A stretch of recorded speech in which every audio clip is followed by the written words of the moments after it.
Today, the circuit breakers tripped in the market. That means the stock market declined so much that trading was halted for 15 minutes before trading resumed. Why? Because Saudi Arabia lowered the price of oil and has increased its oil production.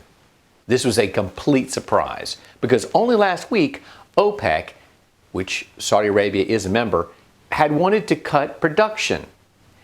This would have supported higher oil prices.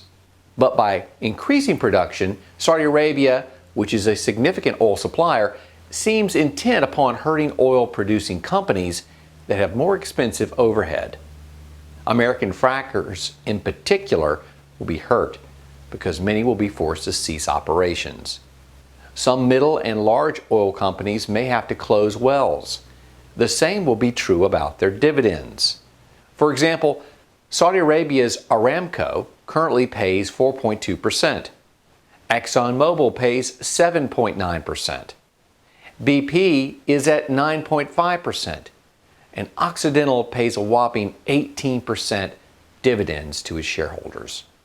To remain competitive, companies like Exxon, BP, etc. will most likely have to reduce or even eliminate their dividends. This would drive their stock prices even further downward.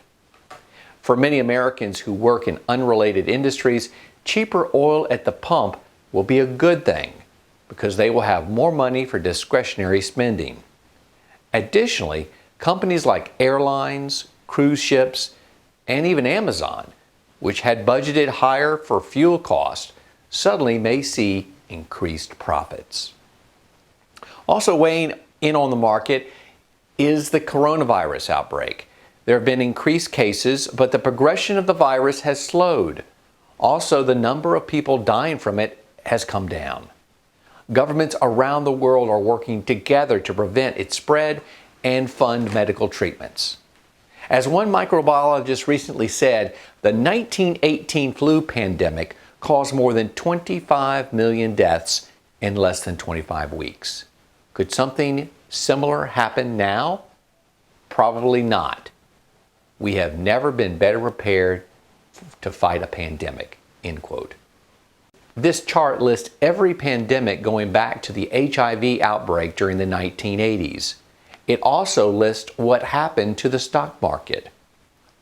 If you look at the beginning case and go back 12 months afterwards and look at the average return of each outbreak, in other words, each pandemic, the average return as measured by the S&P 500, which is the stock market, would be 13.6%. I happily would accept that return. Wouldn't you?